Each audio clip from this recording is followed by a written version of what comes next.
This is your boy, the Dready, producer, artist from London, Birmingham, London, chilling in New York at the Hit Factory Studios. Came to London from Birmingham in 2000, 2001. Was working out at the same studio as So Solid Crew. Met up with Mega, and we got politicking and talking and stuff. And got brought into the crew, signed a contract straight away, like within a matter of months, and produced a #2 hit track for Lisa Mafia called All Over. From then, just working with everybody in the UK, from Bashi to Miss Dynamite to Big Brothers to Lamar, everybody. And yeah, decided to make the move to New York, and I'm here now. Wow, I mean, my whole thing to leave the UK was more like, it was a point, I think with the UK industry, they kind of let you get to a certain level and then they stop you. And I wasn't down with that at all. And I didn't want to just, I call it the syndrome of being like the mouse in the wheel, just running round and round and round, doing the same things over and over. So it was always the plan of mine anyway, to leave Birmingham, come to London, make noise in London, which I did, and then come to America and make noise out here, which I'm doing. And, you know, it was real hard because, you know, I have family there, I have my son there. So, but, you know, in order to make a living for myself and take it to the next level, that's some of the things you have to do. They say great things come at great risk, so I had to do it. I mean, the competition out here for producers is crazy. But, you know, one thing I did do while I was in the UK was study my craft and get it right and get it sounding right. And I was really critical of myself, you know what I mean? And it's starting to pay off now. I'm getting a lot of cosigns from a lot of big producers, and you know, it makes me know that I'm on the right page. But the competition level out here is amazing. Like at home, I used to work hard. People used to always say I used to have 3 studios going at one time. Now, it's like, it's just crazy. The workload is crazy. You know, you just got to put in the grind. You get out what you put in, so. All right, who I'm working with right now, I mean, everyone knows I'm doing a lot of stuff with Busta. You know what I mean? I just had a track on his last album, Back on My Bullshit. Track was called How You Really Want It. The placement side of things is tricky. With America, you never know until like the last minute. They will cut a track like just at the last minute, just as they go into press. And that's how they do it out here. So in terms of that, I don't really want to go into who I'm working with, but let's just say that I'm working with all the people that you expect me to work with. I didn't come out here to just, you know, make beats for mixtapes and stuff like that. I came out here to do it properly. When I was at home, I was working with the cream. When I'm out here, I'm working with the cream. So anyone you want to throw at me, that's who I'm working with. How I go about getting beats to artists, let's see. I mean, there's loads of different ways I deal with it. Like with technology nowadays, it's easier you can email people, you know what I mean? But just me personally, I don't email people unless I've had a conversation with them or they've given me the go ahead to email them something. Otherwise, it just gets lost. I mean, look how much emails you get as a regular human being on an everyday basis. Can you imagine someone the status of whoever, you know what I mean? It's crazy. And a lot of the times it's meeting them, like I said, in the studios. You could be working with whoever, and then, you know, you go into the store anyway and you will bump into people, and, you know, you get talking and whatever. And it's also about having good people around you. Like my manager Blitz, who works with Mona Scott, they're always, you know, putting me in the right situations and introducing me to the right people. And Rod Digger helps me out a hell of a lot, like in terms of, oh, I just was with such and such and I was telling him about you, he heard your stuff and he likes it, give him a call, you know, stuff like that.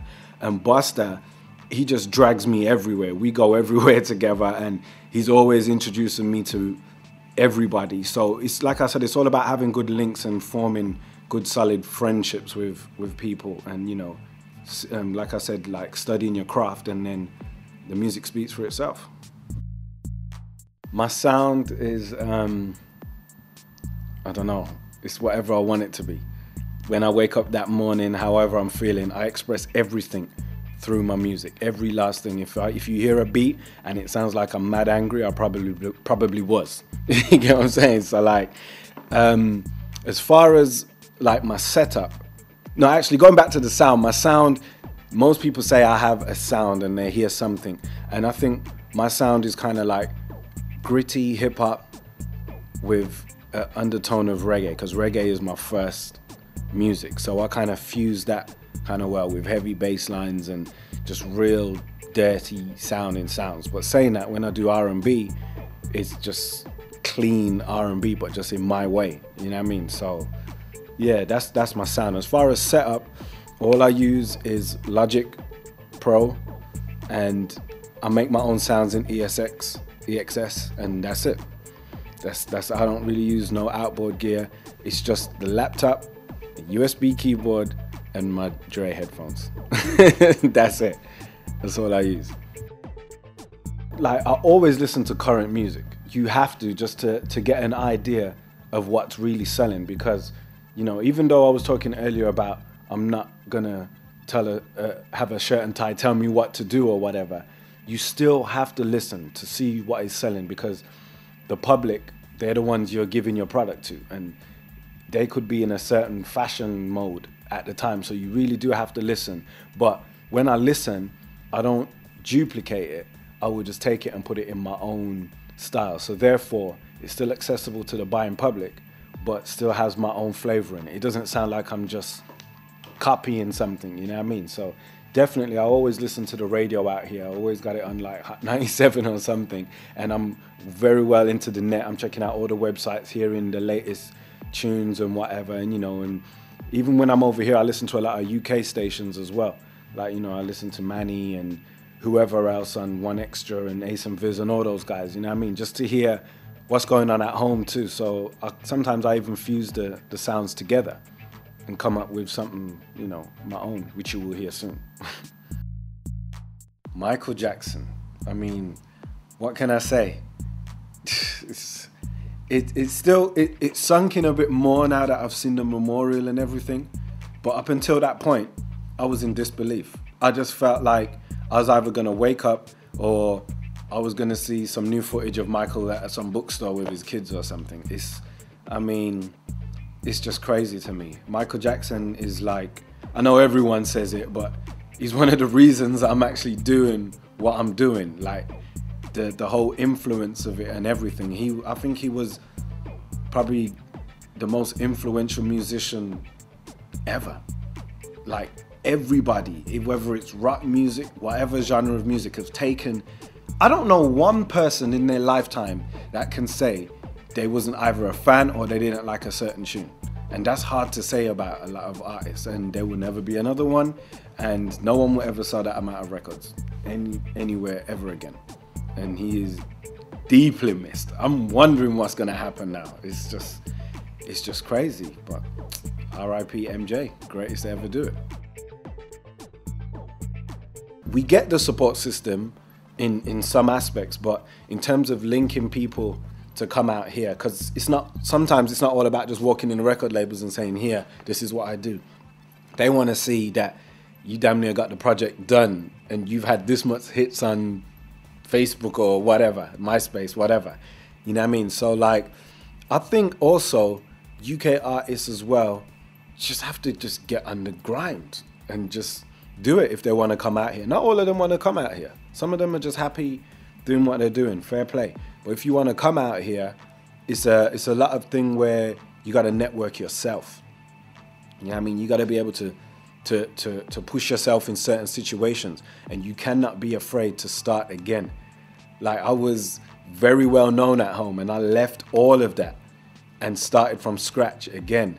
Like, you know what I mean? Sometimes you have to take one step back to take 20 steps forward. You know what I mean? You can't be scared of all that and just hustle, man. But there could definitely be a more structured thing. There's a lot of DJs at home that are well known out here, or, you know, could really help, like when the US artists come over there, and when US people come over there, it could be, you know, pushing certain things forward. You know, one hand washes the other. That's how I put it. I'm definitely going into more film and TV stuff. Definitely, that's one of the options I've been looking at, and I had a few meetings about that in LA. And yeah, I'm definitely going into that side. Film side, I want to score some films. I got a couple films that companies and a few people we've been talking about scoring and stuff like that out here. So that's another side I'm going to get into. And in terms of just me being Dreddy the producer and the songwriter and whatever, is just really rush the industry out here and just, you know, get as much cuts as possible. Like I said, I'm working with everyone you expect me to be working with. And yeah, just world domination. In the end of it, I just want to be able to show people that it's possible. I mean, it is a self thing for me as well. It's like my own goals and my own dreams and stuff. But it's also to show people that it's actually possible and it can be done. And, you know, it would be cool to set up something at home, like, I don't know, like a school or something where people can come and learn and have a dance studio. And that's one of my main old goals, to just have something like that in the UK, because it's not really there for what we do. You know what I mean? There's the Brit school, but it's kind of bad, but that's for them. Like something like the Brit school, but for us, I would love to set up something like that back home. You know what I mean? And just have people come there and just be able to express themselves instead of, you know, hanging out on streets and doing stupid shit, because most of that's just from when they're bored. You know what I mean? So yeah, I'd definitely like to do that. That's for me in the future. You know what I mean? Stabilize myself and then start giving back.